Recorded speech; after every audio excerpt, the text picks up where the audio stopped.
Hello and welcome to Sean White's Solar and Energy Storage Podcast. We are here in very sunny January and we're having a summertime over in Panama City in the real Panama, not Panama City, Florida. And I am talking to the most solar person in all of Panama. This is Juan Andrés Navarro. He is a lot of different things, but for one thing, he is the CEO of a company called NSolar. So that's like the letter N with solar after it. He also does a lot of things for the Solar Chamber of Commerce here in Panama, which I think is it sort of like SEIA is in the US? Yeah. It's kind of like that. It's like the group that represents the industry. Yeah, and I kind of like that how you call it the Solar Chamber of Commerce. Maybe we should do that too. We could SEIA, change your name. And how about like other things too, like the regular Chamber of Commerce? Are you involved with that? Yeah, I'm also in the regular, as you say, Chamber of Commerce, and that one, just as you said, that the solar was representing the industry. This one is basically the voice of the private sector. To say. Yeah. Great, awesome. And so the way that this ended up happening is I met with Juan and a whole bunch of Juans, because I think about half the people in his company are named Juan. And how many Juan Carloses? Is there like 3 of you? There's at least 3 in the group that I'm remembering in that Starbucks in Anaheim. Yeah, and then your father too, right? Oh yes, of course. He wasn't there, but he's a 4th one. The 4th one. Okay, so there's like 4 Juan Carloses. So pretty much, I just call everybody here Juan. And in fact, it's easier. Yeah, and my name Sean is John, which is Juan. So Sean is John or Juan in Irish. So I'll take that into consideration when I go to Ireland. And then the other thing that I thought was interesting is there was actually 2 Juan Carlos Navarros. One of them is your father, who's kind of high up there. He is the Minister of the Environment. Yes. And he gave me this really cool book here. So, check out on Instagram. We're shaking hands and it's got his signature in here. So there it is. And I was there. He did give it to you. I can attest to that. And then there's another one on the company. And with the same name. With the exact same name. And they're like, they just say they're distantly related or something. Is that it? Yeah, so very distantly. I think it's a huge coincidence. And yeah, my father started the company 10 years ago with this cool guy that he's now our friend and partner. They have the exact same name. They're not directly related. And the 3rd guy, Alejandro Diaz. Those 3 guys started NSolar. I've been in the company for about 8 years. And then 1 year after I came, Juan Carlos Arango, who you also met, he also integrated in the company. He's also a partner. And he's doing the sales and commercial side of NSolar. And yeah, since we started the company, we got our certifications, NABCEP stuff. Yep. We got our NABCEP stuff done right. I think we were the only ones, and still are the only ones in Panama that comply. Not only do we have NABCEP certifications, but we also comply with the current NEC in the US. The NEC, they call it NEC. Yeah, the NEC, we call it NEC. Let me just educate people about that too. So if you call the NEC NEC, then that is called an acronym. And if you call it the NEC, that's called an abbreviation. So usually people say acronym when they mean abbreviation. Yeah, I do it too. So me too, actually. Yeah. So yeah, we comply with the NEC 2023, and we like saying to our customers that a system that I install here in Panama is a system that I could install easily in the US or in a place that has higher standards. And these practices, plus others, I mean, we only install microinverters and such. These practices have made our prices a bit higher than the competition, but after 10 years, I can tell you that sometimes cheaper is not better, because our systems 10 years after are still generating above what we had intended them to do. And this is definitely to do with not only the quality of the installation, but the installation itself, all those practices that we learn, not only in NABCEP, but in courses like that can really make a system last the 25 years that it should.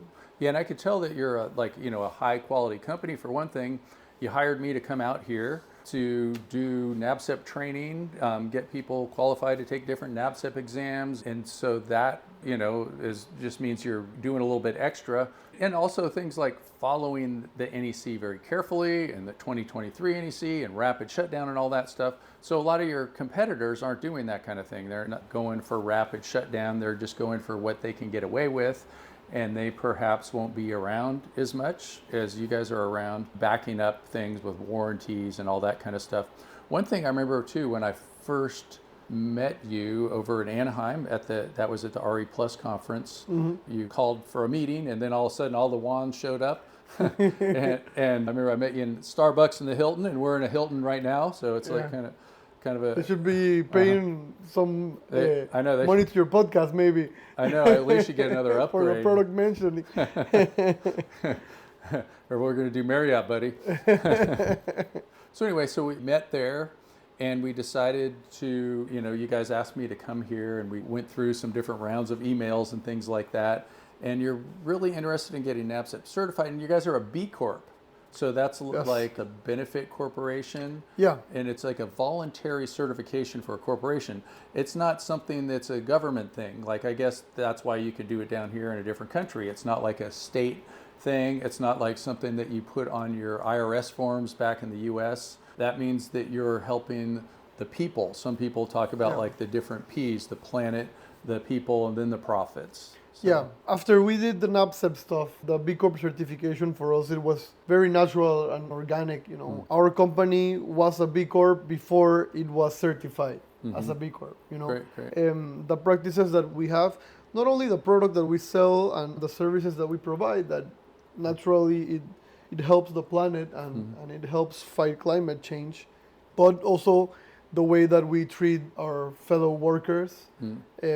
The way we treat our customers, who we do business with, who is my provider, We usually try to work with the best people, and not only quality, we like to know. I've been to all the factories that we purchase items from. I'm actually missing maybe one in New Mexico. But yeah, we've been to China, to the factories that deliver to us.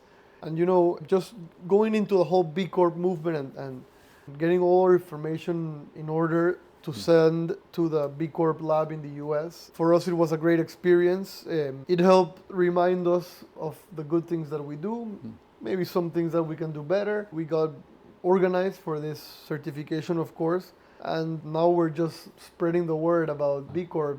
There's a lot of companies, you remember that Patagonia company? Patagonia, yeah. You were going to mention that? I put on my Patagonia jacket right now. You had one, yeah. It's a little bit warm. Yeah, and it won't get cold, believe me.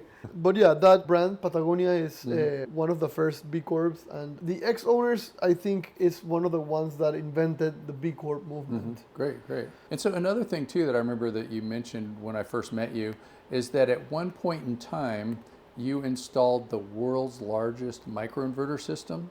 So how big was that? Maybe just kind of tell me how that went. Yeah, so since the beginning, as I said earlier, and just to clarify, NSolar is a solar EPC. We install. And you mostly are doing rooftop. We mostly, we mostly do rooftop. Commercial and residential. Commercial and residential, mostly rooftop. But about 9 or 8 years ago, a client came to us and asked us, hey, I want to do a 2 megawatt solar farm and I want to do it with you guys. And we said, sure, but we only install microinverters. We don't do DC cabling, we don't do string inverters, we don't do anything like that.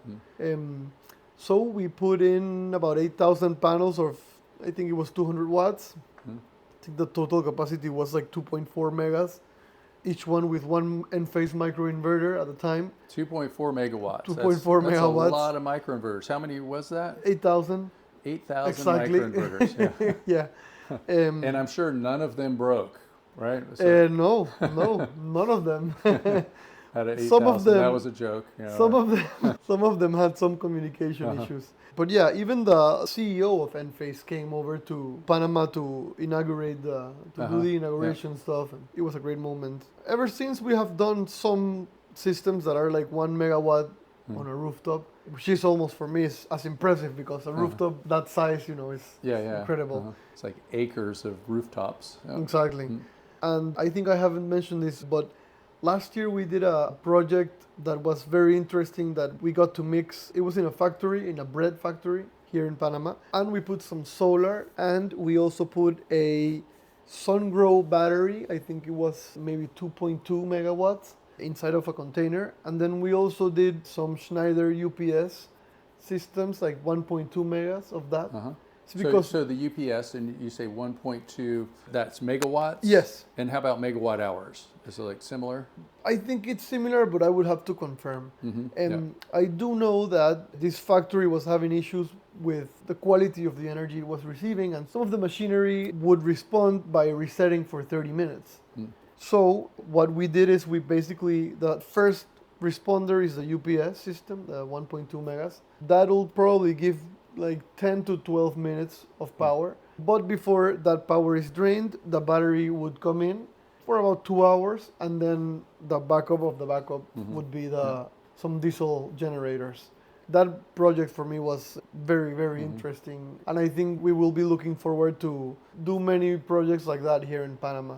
We haven't really peaked in storage industrial. Great. So one of the things too that you have here in Panama is you have the same grid as the US, and that's kind of common throughout like any place north of here, and even I guess probably somewhat south in a lot of different countries, very similar in the Philippines. And so, but what you have here is 60 cycles per second, so that's 60 hertz the grid. Most of the world is 50 hertz. And then when I plug something into the wall, it's 120. When it goes to a house, it's 240. When it's a commercial building, it's 120, 208, or 277, 480. So a lot, it's pretty much the same thing. And Panama is very Americanized, as you say. And I was actually like really surprised when I came here, from what I've seen mostly, is it didn't seem very third world at all. In fact, sometimes underneath a bridge where I live, you'll, like a bridge or like under by a freeway, it'll be a lot more third world there. Yeah.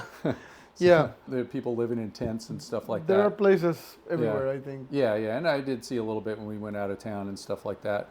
But it seems like just like a super nice place. I feel completely safe around here, so people should come and visit. Thanks for saying that. And yeah, I mean, I totally agree. We use the American dollar as currency, so like, it's easy. Do you have your own currency or something? I just like kind of read it, but I've never seen it. Technically, there is one type of currency called the Balboa, but the change is 1-to-1, and they don't print bills. So it might just say it like in theory, but the practice. So it's 1-to-1, so you can't go printing more like we do in the U.S. Just print more. You need more money, just print it.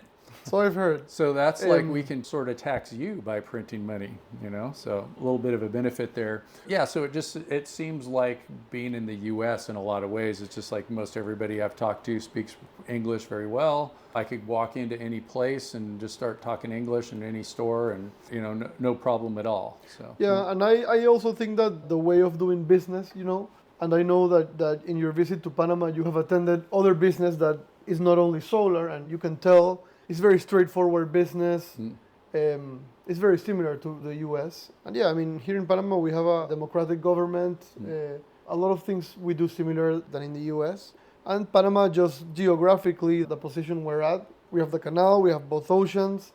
We connect via, if we drive a car, we're in the Pacific right now. If we drive a car up north, we'll be in the Atlantic in about an hour. This is a country that has a lot of advantages in logistics. And yeah, I think our partnership with you and with the whole industry leaders will definitely give the whole country a boost. Right now, we only represent about 2% of all the consumption in Panama.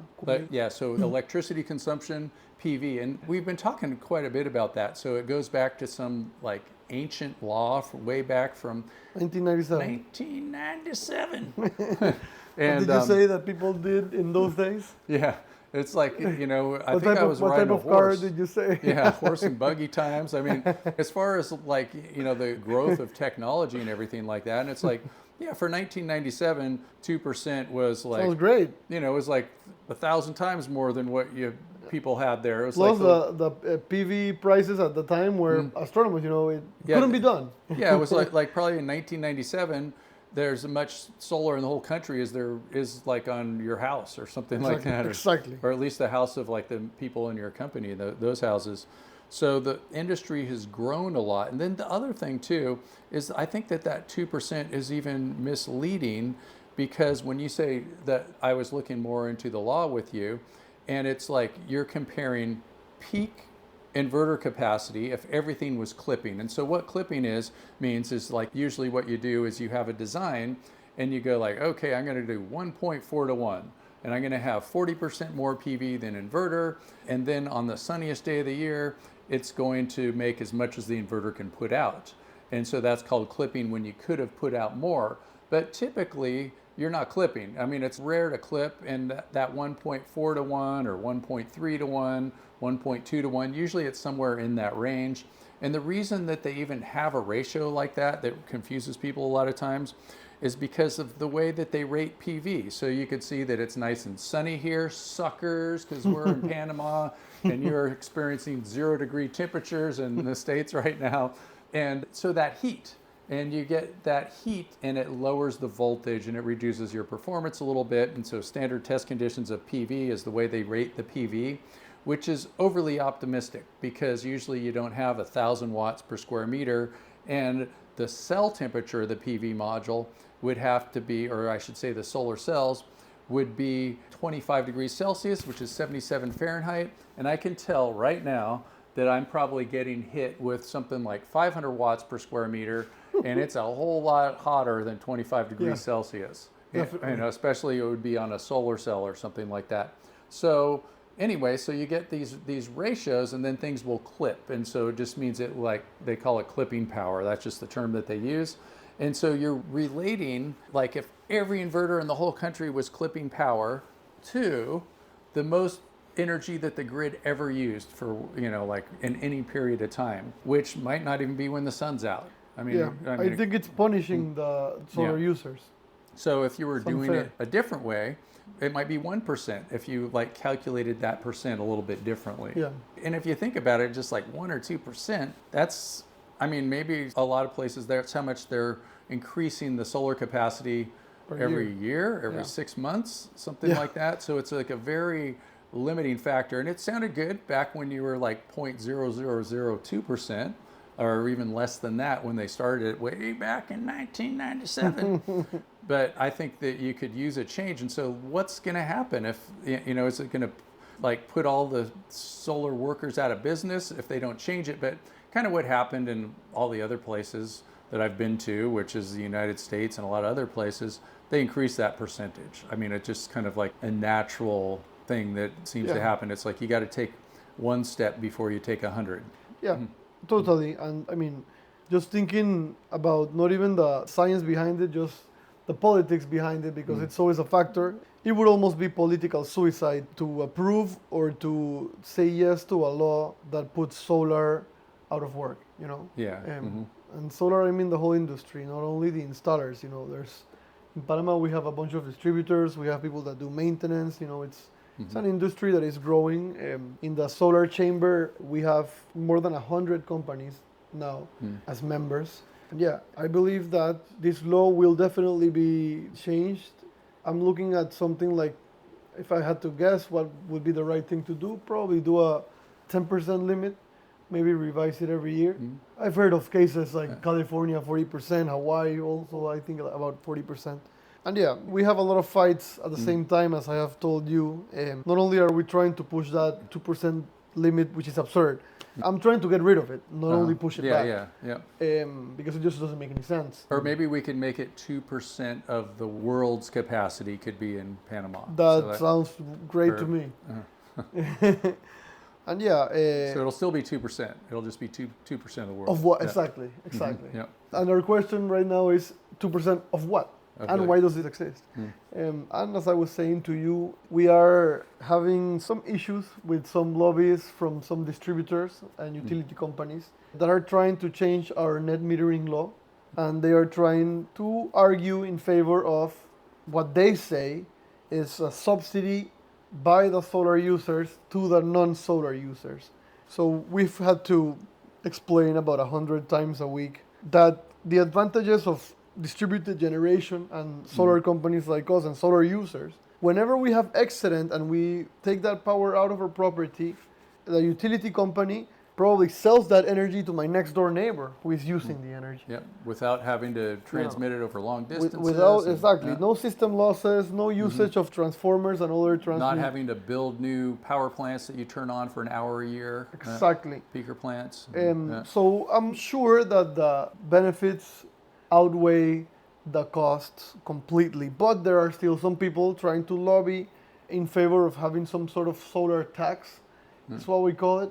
The anti-solar lobby. Yeah, exactly. We'll call it the lunar lobby. Yeah, the lunar lobby. It's the vampires, the moon people. They're trying to get energy from the moon. They haven't figured out a way.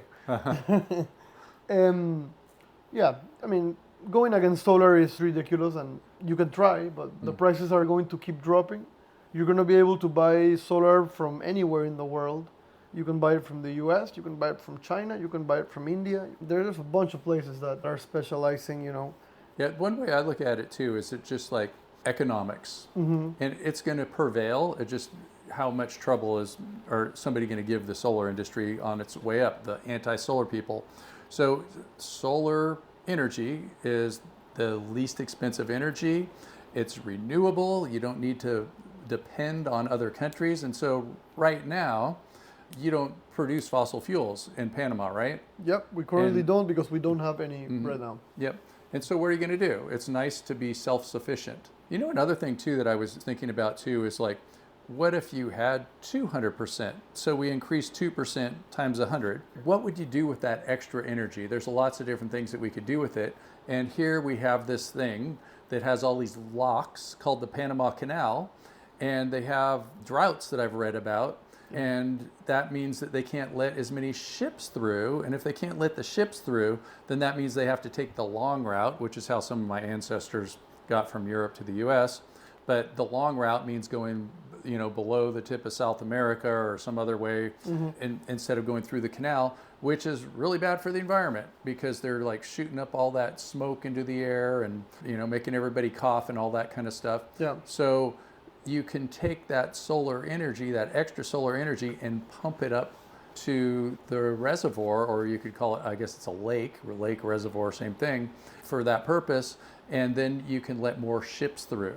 Yeah. So yeah, that idea that you had, I saw it in your presentation. It's genius, and we definitely need more ideas like that. Water pumping is definitely a way that we can use that excess. And right now, there's people talking about building aqueducts all the way to the canal from outside of the city to supply the country with fresh water. So the pumping will be essential in the next few years. Yeah. That's a great idea. Fresh water for us is key. Because it's kind of interesting how a lock works. And so what they're doing is they take water and then they coming from a higher place to a lower place. The ship goes into the lock when it's low, when the water's low.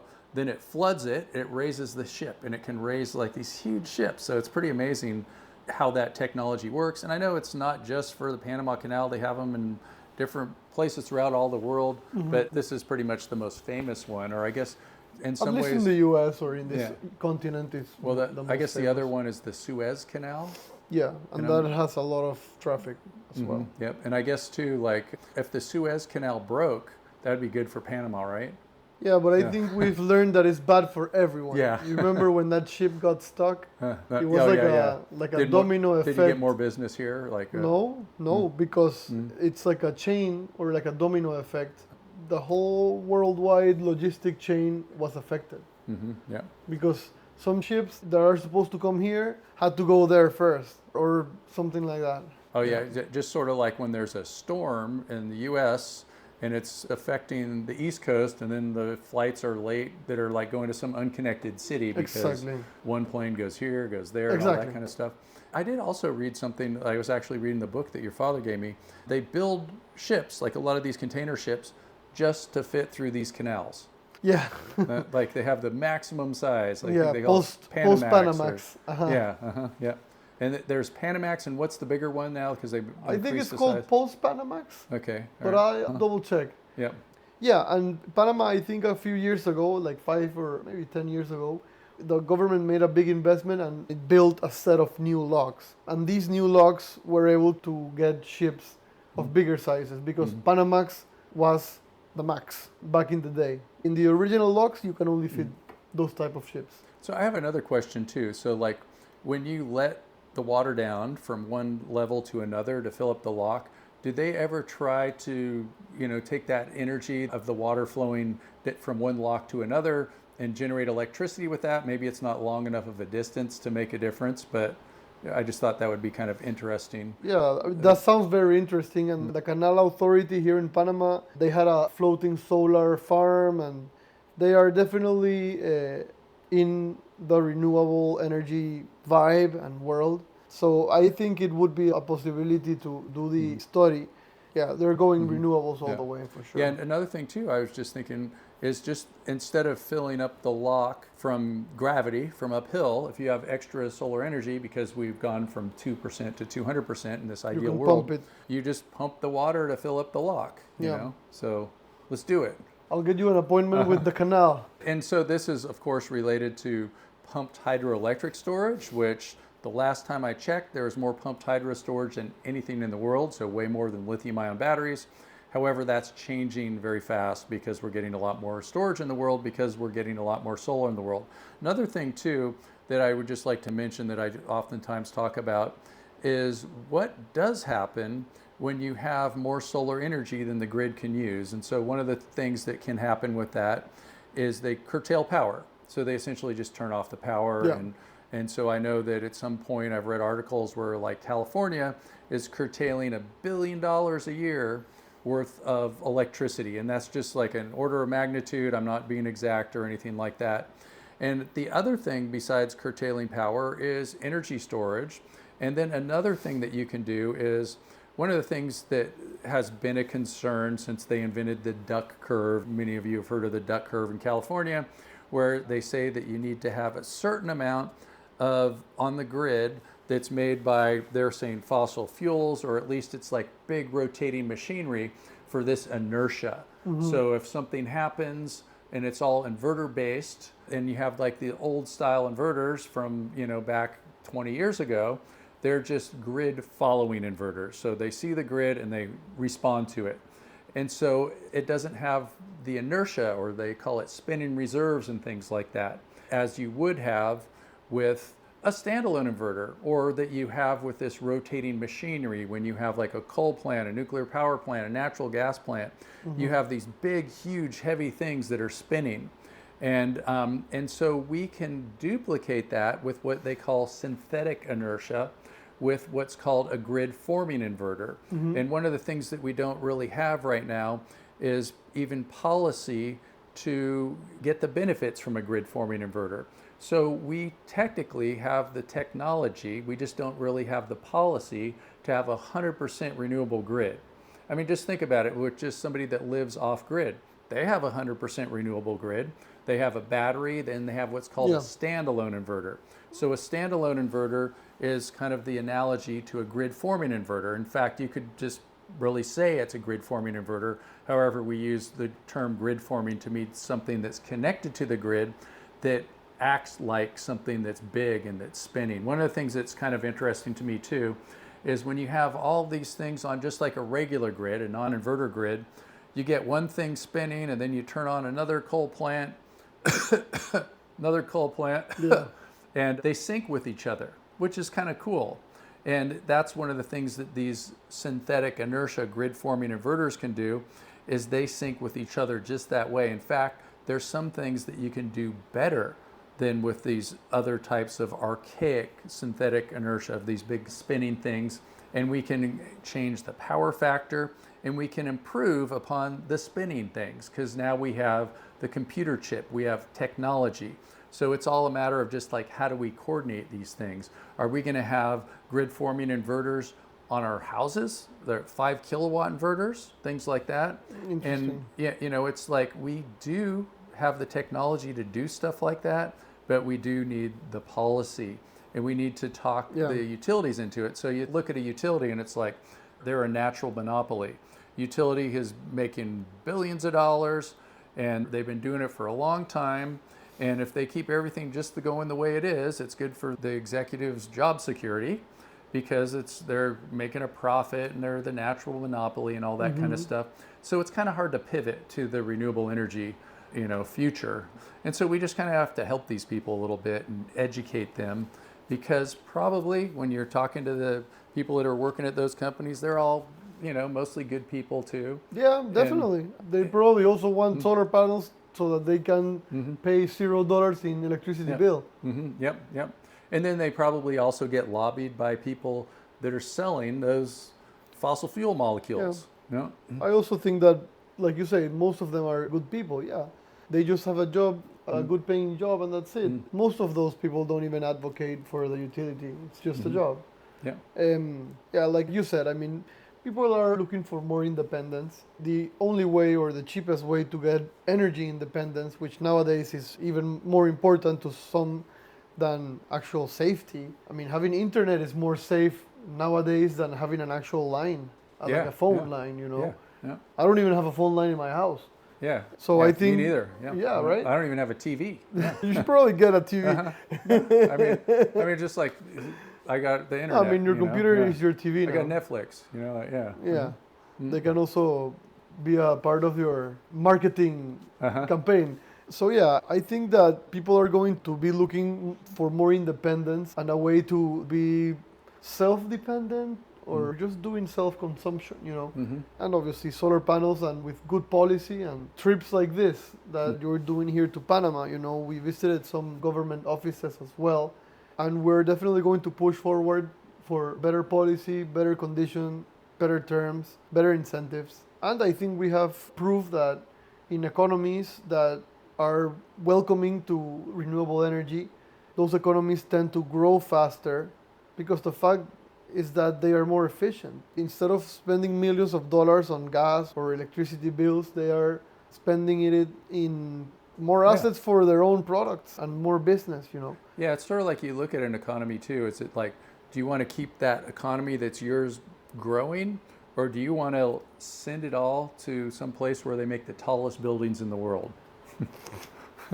I mean, it's like, it's nice, those tallest buildings in the world and things like that, but it's not very sustainable, and it makes people extremely rich in different places, and they kind of like being extremely rich. I don't really blame them. They're probably good people too, but they just happen to have been born in some place where underground there's all these fossil fuels, and they can take all those fossil fuels and sell them to us, and then we can drive around and fly and make our grid work and all that kind of stuff. But we're seeing the energy transition, and we're seeing solar and other renewables take off and make this planet in the future. We're seeing the future. Yeah, good point. We interrupt you for a very important announcement. Sean White's Solar and Energy Storage Podcast has been brought to you by Sean White's Solar and Energy Storage Podcast. That's right, Sean White is sponsoring his own podcast, and he wants to remind you to go check out some of his classes. You can go to SolarSean, that's Solar, SEAN.com, and then click on the links to check out his classes. You can check out his heat spring classes, and you can also hire him to teach classes for you, like at your company, something like that. Now back to the show. The reason why we have been so successful, not only is it because we have a group of Juans. The most excellent ones. Thank you. And we all went fishing too. We actually had one person on the boat though that was not a Juan. Yeah, we gave him a pass. Yeah. Or we could change his name. Yeah. And I have to accept that you did catch some fish. So if anyone is wondering if you did or didn't. Yeah, I mean, one of the reasons that we have been so successful is not only by our team and our quality, but also by very good laws, or at least fair laws. In Panama right now, we have a net metering law that basically does 1-to-1. So per 1 kilowatt hour that you inject, you get 1 kilowatt hour in credit. And and so is the kilowatt hour, are you on time of use here at all, or it's just no like time flat? of use, it's flat rate. So yeah, and so like what happens in a lot of places, just like my utility bill, I have what's called net metering 1, and somebody also with net metering 2, which it's time of use. They get full credit, but then the price of electricity changes, and so they actually, it's not per kilowatt hour, but it's per price. But if you have flat rates, it's all the same. Yeah. Yeah. And yeah, I mean, like I said, one of the reasons is this very fair law, and it's been going strong. It does need some improvement, but And yeah, and it's just like, it's so little of your electricity is made from solar compared to the places that I'm used to going. So it's like, got to hand it to you for sticking with the solar industry and watching it grow. And I would hope that it grows more. It's just, it's good for business, good for the environment, and good for homemade electricity. totally. I think with more trips from you, we will definitely keep growing. And one thing too that I just want to say that people should do all over the world, including where I live and every other place, is when you make changes to policy, do them gradual as far as like putting people out of business. And so one of the things that happened in California is they made a big sudden change. They went from net metering 2 to net billing 3, and they went from a policy where you get full credit for exporting to something like on the magnitude of 10% of what, and so That's it was brutal. almost like somewhere around a tenfold decrease for exporting, and it put something like 15,000 people on the unemployment line. So there's like all these That's like brutal. good people, solar jobs, and then they're on the solar coaster. And then what happens is the price of electricity goes up, and then the price of energy storage goes down, and it'll come back. But it was just the suddenness of the change that is bad, which gives our industry a reputation of being a solar coaster. So quick changes in policy are bad. A lot of you have probably watched The Terminator, and we had ourselves a governor. And our governor was really good for solar energy. They called him the Jolly Green Governor and things like that. And one of the things that he was working with was called the California Solar Initiative. And this was a long time ago. And, like probably 2000, I can't remember, it was like 2006 maybe was when he first got elected, if I had to guess. Somewhere around there within a couple of years. And one of the things that he did, that he worked with, was they called it steps. And so they decreased the incentive in steps. And one of the things that happened is the price of all the equipment, for instance, was going down and the incentive was going down. And they did it at about the same rate, so it didn't cause a solar coaster. Yeah, So they decreased the incentive with steps. that's And very smart. And so the industry actually grew while they were decreasing the incentive because they decreased it gradually. Yeah. Oh, yeah, I think that's the way to do it. And also since we're talking about only 2%, of consumption, right now we should probably not be trying to limit solar in Panama. I would probably start worrying about that when it's up to 25% or 40%. Right now, I think we should start getting ready our grid, probably modernizing the grid and get ready for EVs, get ready for more solar, and just focus on that. And also too, like one of these things about modernizing the grid, like a lot of people would think like, oh, that's expensive and things like that. But modernizing the grid to me, a lot of times means distributed generation, which is what you're doing, rooftop solar, making it where you're using it. And that actually makes it so you don't need to upgrade the infrastructure as much. So we do have lots of, transformers that are really old and things like that, but they work in reverse. And if you're not sending all the power from one location and to send it out to everybody else, but you're making it where everybody's using it and coordinating local. all those things. And so we have things that are like, it's sort of like a natural evolution of the grid. So first you start off kind of where you are, where you're just some little fraction of the grid, or I remember when we were just a fraction of a percent. And so you try to give incentives. I know like Germany pretty much started the grid tie solar revolution, and they had something called the feed-in tariff. And they were paying people a lot more for their solar energy than people paid for electricity. And then as time goes on, the price of solar goes down, and then they change the policy. And they do have the most experienced solar industry in the world over in Germany. And another place that's doing really well as far as that goes too is Australia. So Australia has a lot of solar on the grid. I think they, as far as a country goes, or at least a normal sized country, I think they have more solar than anyone the last time I checked. So makes sense. The US should probably try and give them a battle. Yeah, I know. You have great climate for that. I know, that's a great idea. And so, yeah, we are having a little bit of politics right now. And I try to So I've heard. personally stay neutral in politics, and like people can guess on, how I am. But one of the things too that I've noticed is like, of course, the solar industry has a reputation for being more like Democrat than Republican and things like that. But I know a ton of people in the solar industry that are Republican and like Trump supporters and stuff like that. And they're putting a lot of solar in red states and all that kind of stuff. Yeah, because it just makes it's good business. Yeah.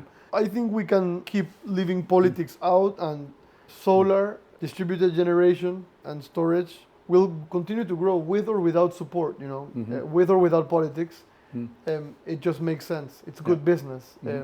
Like you were saying earlier, installing solar is cheaper than even operating an existing power plant, thermic power plant. It's the cheapest way of making electricity. And then also in the news here too is there's this thing right over here called the Canal. And whose is that anyway? No, I was kidding. Well, it depends on who you ask. I was afraid that I was going to come here and I was going to get, like, you American, and people were going to start like attacking me and things like that. Maybe they were going to think you're a spy? Yeah, they think I'm a spy and all that stuff. And then I was like saying like, when are the fighter jets going to show up?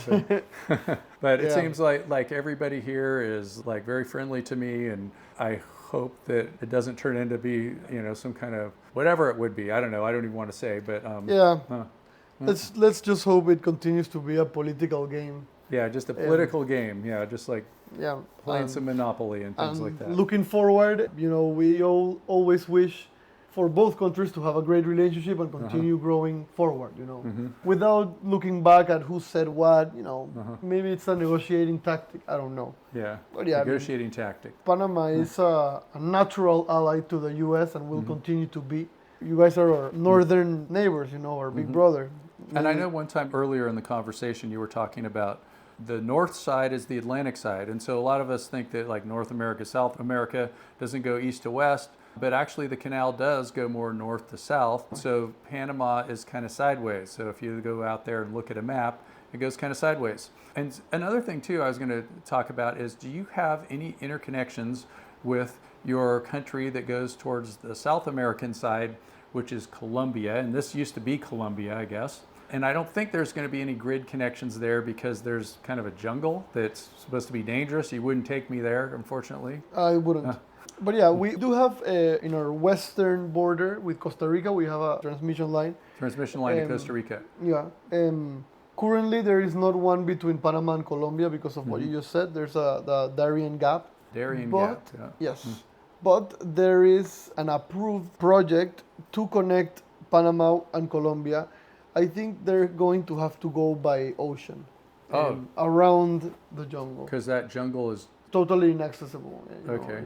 You would have to destroy more nature and ruin more eco. It doesn't make any sense. Yeah, I always thought that's very interesting that you have that. So you pretty much could drive all the way down there. Like, so from North America to South America, except for this jungle between here and Colombia. Yeah. And it's like there's so many more jungles that have made roads through. And maybe there's a reason for that too, that you just don't want everybody coming through, or... Yeah, maybe historically when Panama and Colombia got separated, they wanted that natural gap or that buffer there. Buffer, yeah. And then, I guess in the 80s and 90s, the Colombians had some security issues. I don't know if you remember the FARC or the guerrillas. Yeah, sure, yeah. So it just always stayed like that. My father would never allow anything to be built there. Okay. And most people that like the environment, I think, feel the same. Yeah. So that's something that your father's kind of in charge of because he's the Minister of the Environment? Yeah. Well, that also has to do with the country's defense and the border patrol and such. But it's got to do with the environment. So for sure. Say that somebody wants to drive or ride their motorcycle or their bicycle from North to South America. You would have to probably take a ferry? Yeah. Like, is there some place where you can just drive to right here in Panama City and load your RV onto a ferry and then take it down to Colombia? If it's an RV, you probably will need to go from Panama City to Colombia. But if it's like a smaller thing like a bike, you could probably drive farther east, closer to Colombia, and then get a smaller boat. Yeah. How about if I had like a BMX bike? Or can I go through the Darién Gap? Probably, if you have like a machete and a machine gun, maybe. So what's going on down there? You wouldn't want to know. We get a lot of migrants, unfortunately, from Venezuela, for example. They come walking north and they need to go through there in order to keep going to the US. And so there's a lot in the news too about like closing the US borders and all that kind of stuff.